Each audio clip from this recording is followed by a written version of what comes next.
Hello, welcome along to a damp autumn day in the Lake District. Today we are taking the bike for its first service. By the time I get there it will be on 600 miles. So I'm just going to give you a bit of a ride out and a rundown of my kind of 500-600 mile review, ready for its first service. Today we're taking the bike to Bridgegate Motorcycles in Barrow, which is where I should have bought the bike from in the first place, to be honest. Sorry, Dan. When these bikes were first released, I thought they were going to be long waiting lists, long lead times, like when the CF Moto 450 came out and no one could get hold of them. So when I saw this one was available elsewhere, I snapped it up, not realizing that there was actually quite a lot of them available coming into the country. So I should have bought it from Bridgegate, and that's where I'm going today to get it serviced. And to be honest, when we've been discussing this bike and the first service online on the forums, Bridgegate Motorcycles was the cheapest by a good £50 compared to everywhere else. So I'm actually quite pleased that that's my local, and I know they'll get a good service at a good price. But onto the bike itself. I'm on the back roads now of the Lake District, 40-50 mile an hour roads. The road's damp, there's leaves everywhere, and this is exactly the sort of bike that I would want to be on. So I'll go through the good bits, the positives and the negatives that I find with the bike. Now, everybody's read the spec sheets and everybody knows about the bike by now if you're coming to watch this video, so I won't go into all the details of everything that this bike has. I'll just go into a few of the things that the brochures and the PDFs don't tell you when you are buying one, and what I've noticed in the first month, 600 miles of riding. One thing about the positives of a motorcycle that I find is the good things you tend not to notice. If you're enjoying the ride, you're having a good ride out, you're enjoying the roads, you're enjoying the bike, all the good things about a bike don't kind of jump out at you, they're just there and you just enjoy them. So straight away I'm kind of trying to think, what do I like about this bike?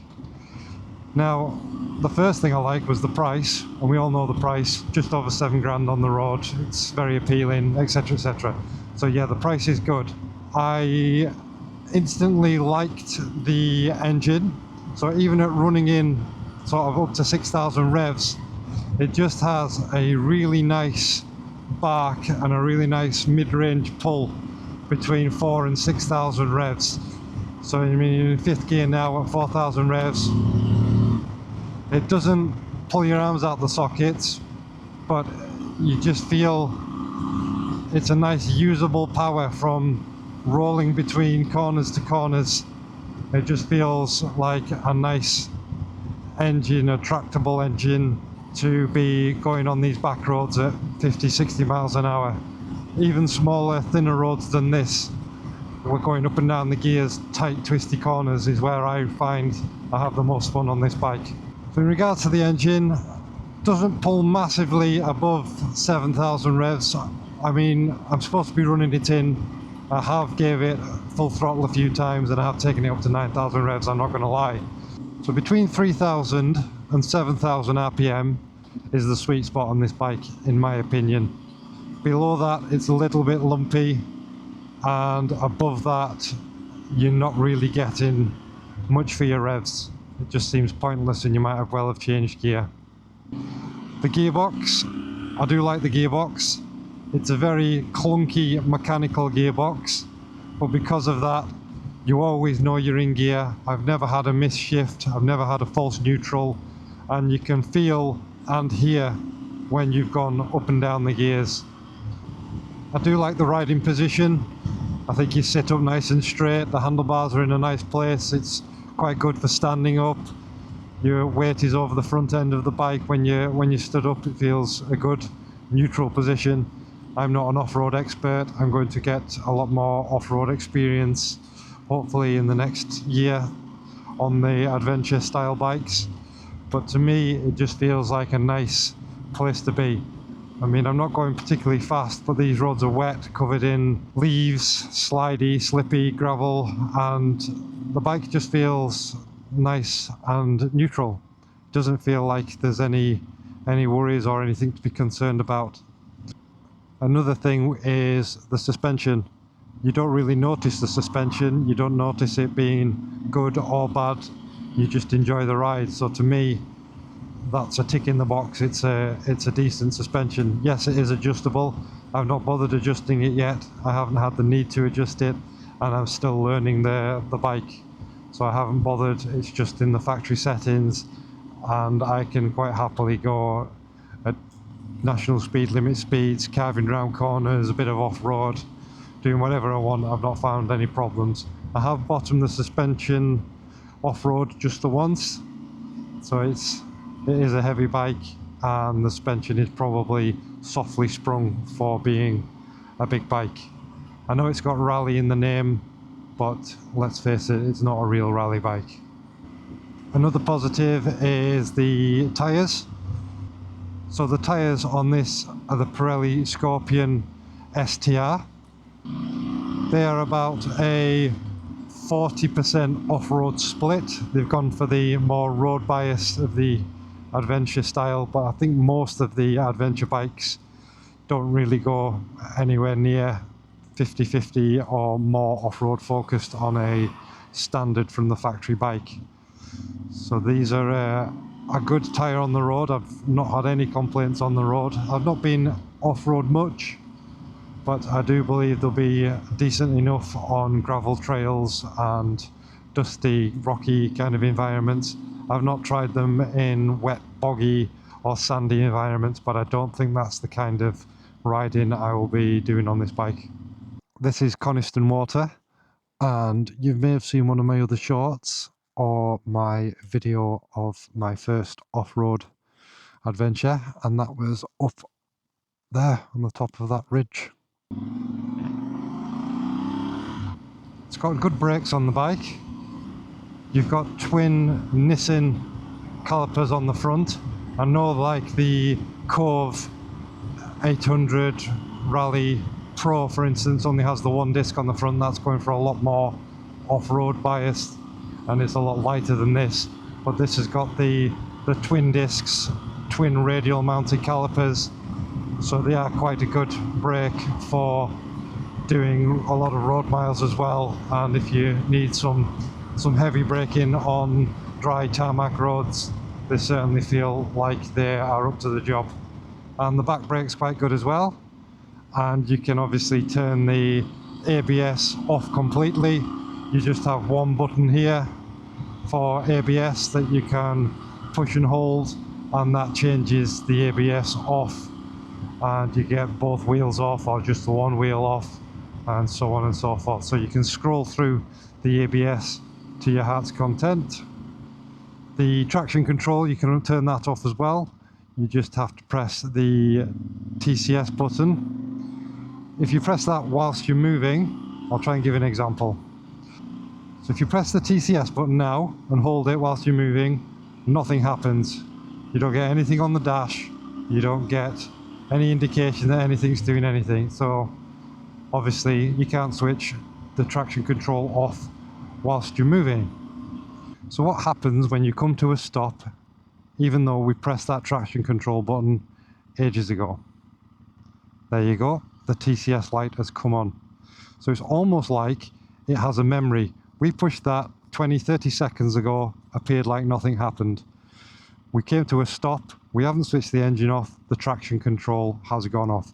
So that's just worth a note, I think, that if you know you're coming to an off-road section and you want to turn the traction control off, you can press the button beforehand.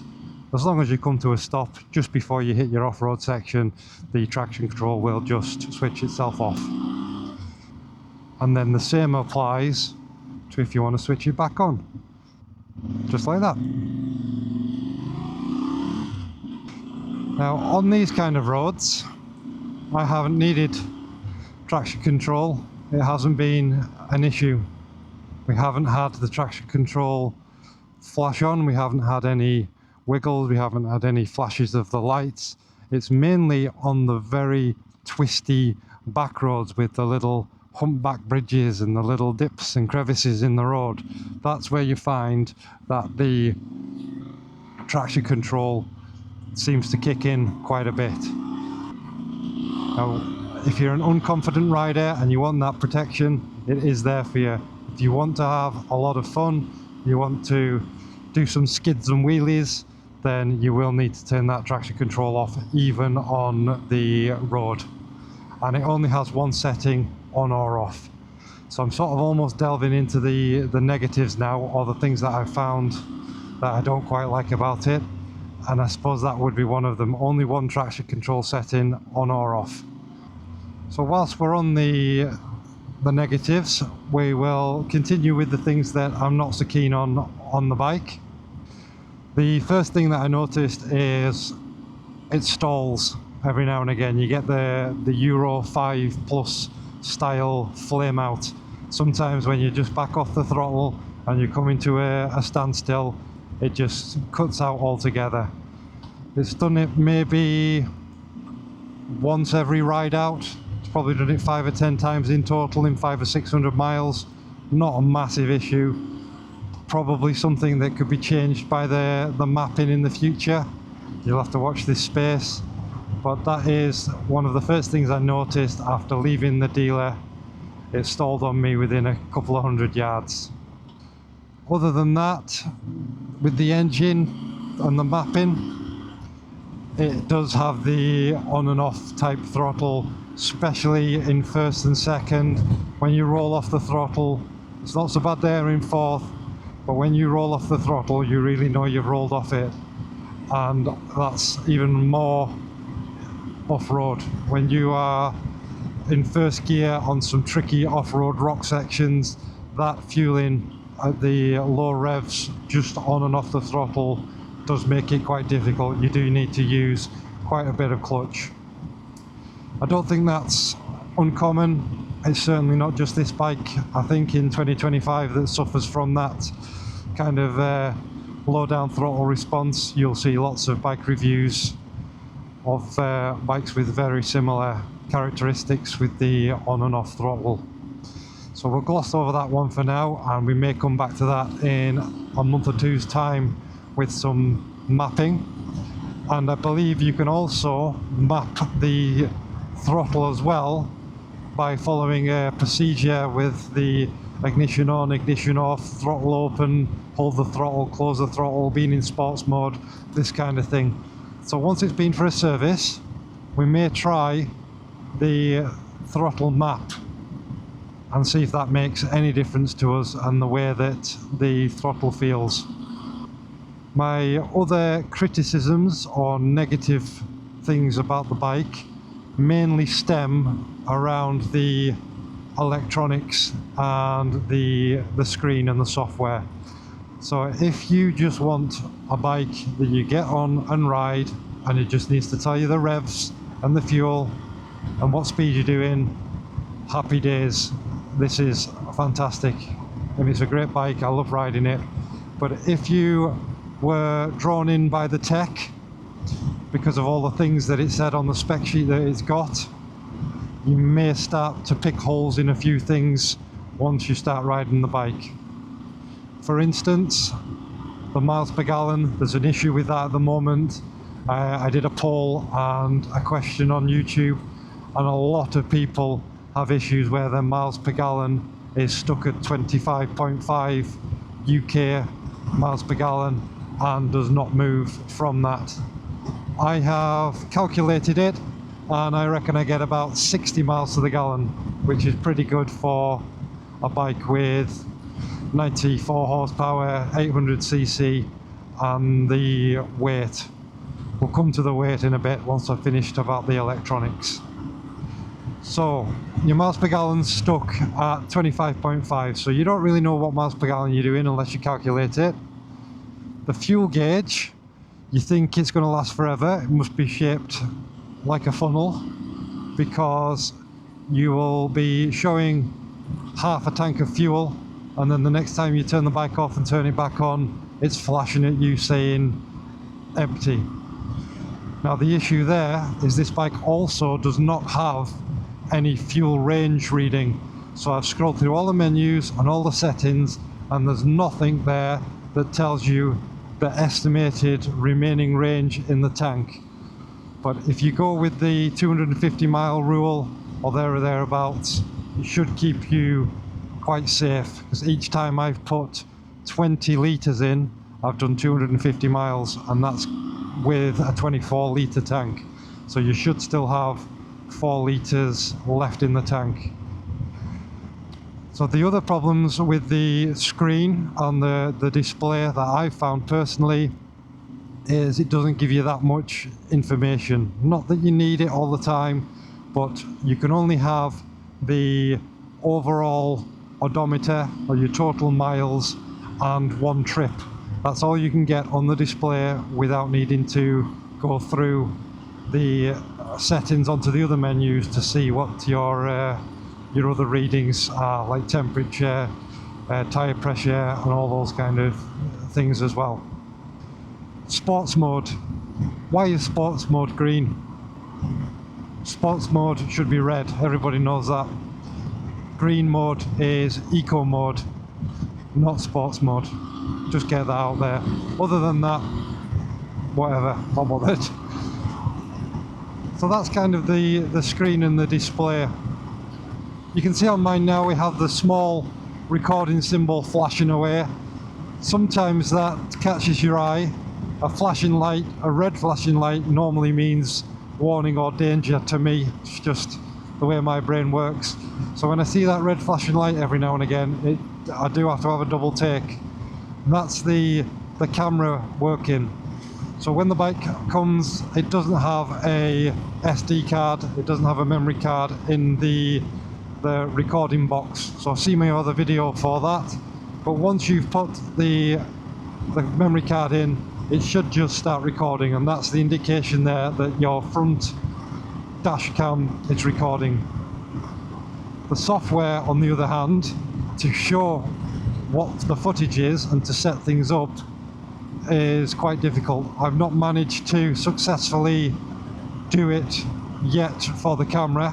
I've been in there and had a look and set a few things up, and I did manage to get it working, but it was quite difficult. Connecting to the bike seemed sometimes to work and sometimes not to work. There was 2 different Wi-Fi systems on the bike and Bluetooth, so you need 2 different passwords for the apps. There is 2 different apps. One of them is an app just for the mirror screening and that sort of stuff, and the other one is for the dash cam and settings like that, so it can be quite confusing. The instructions don't really tell you how to do it. The software itself is, let's say, translated Chinese, which doesn't always make 100% sense, and I've just kind of not messed with it that much to fully get my head around it.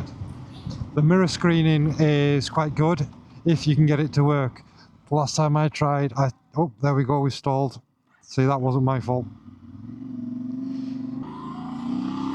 The last time I tried to get the bike connected to the mirror screening, it just saying there was an issue, reset the software and things. So it's a bit, shall we say, temperamental, but if you're not bothered about that sort of things, don't worry about it. If you are a technophobe, then it might be quite difficult to set up, and if you are obsessed with the technology and everything working and everything being set up perfectly, this is also quite a difficult bike to set that up on. Right, let's talk about weight, because this bike is not a lightweight bike. It was claimed to be about 214 kilos wet. That's what the Voge website says. Now that's not a lightweight bike.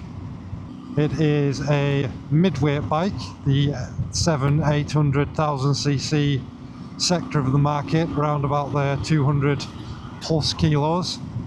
So this is there or thereabouts, nowhere near as light as your 300s, 400s and things, which are now starting to be around 150, 175 kilos. That's what you should be looking at for a lightweight adventure bike. But they don't perform as well on-road, but they will certainly have the edge off-road. So the reason I wanted to talk about the weight, yes, you can get the weight off the spec sheet, but it's not correct.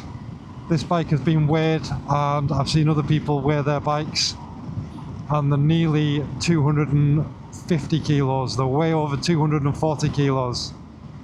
So by the time you've got your luggage on there, your panniers, your tank bag, and you're on an adventure, you could be looking at 260, 270 kilos easy by the time you've got panniers and the panniers are full. So it's by no means a lightweight bike. Just bear that in mind if you are planning on a lot of off-roading and you are not that confident in the off-road stuff.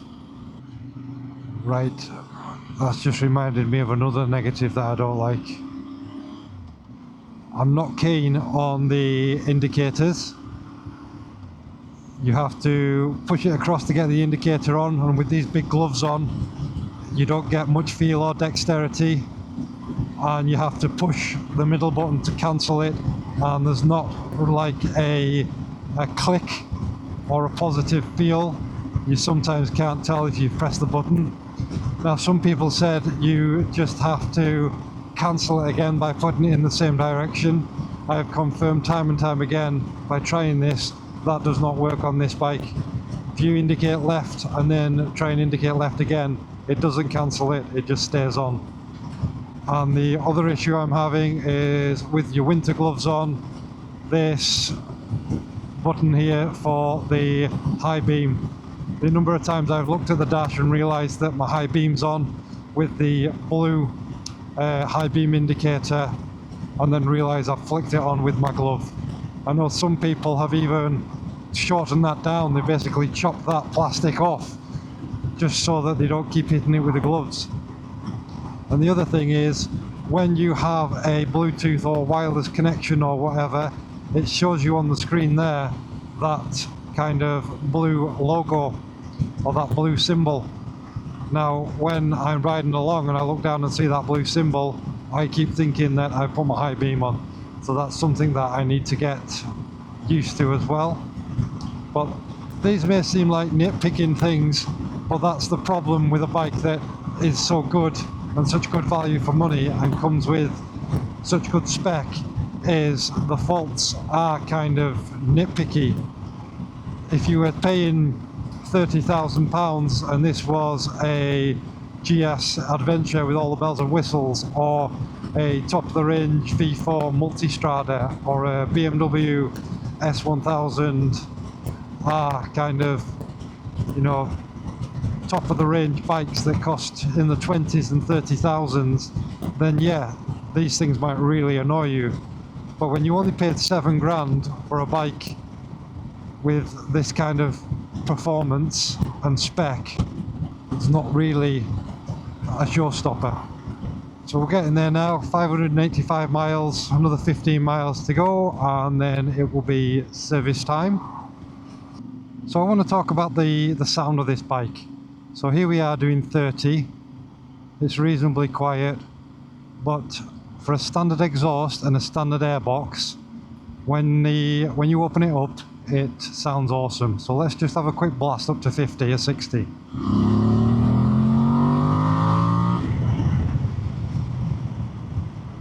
So it's got a real rasp to it once you start getting to 5,000-6,000 revs. That was just taking it to 6,000 revs, and it really sort of livens up and it sounds wicked to me anyway. For a standard system, that's a definite thumbs up.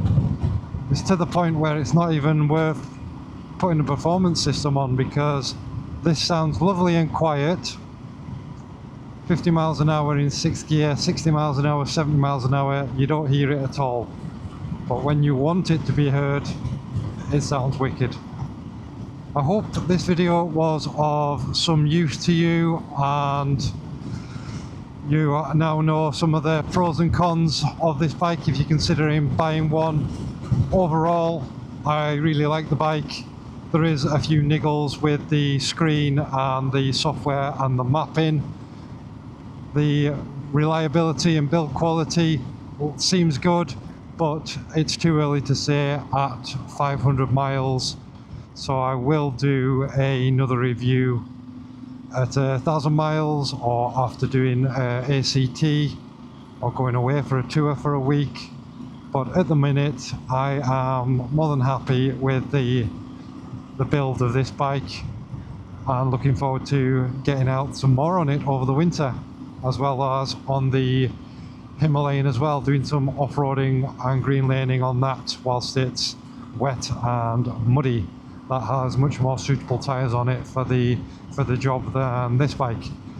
So as ever, thank you very much for watching. If you want to see any more of that in the future, please consider giving it a subscribe. Give us a thumbs up, it means a lot to me that people are watching these videos and they are worthwhile making. So thanks very much. See you again. Bye bye. Right, we are literally 1 mile away from Bridgegate Motorcycles and we are on 598.6 miles. I just wanted to record this last bit because if this clocks up to 600 miles exactly, just as we are pulling up outside Bridgegate, then it will be a lovely achievement. There it is up ahead. I'm going to be a mile short. 1 mile, that's it. I literally am just going to ride around the block. And then we'll do a short video that makes it look like we are out perfectly in time. Right, we're approaching Bridgegate now. Right in front of us. 599.9 miles for a 600 mile service. And there we go, 600 miles. Couldn't get that any better if I tried. Well, I did try actually, but shh, don't tell anyone.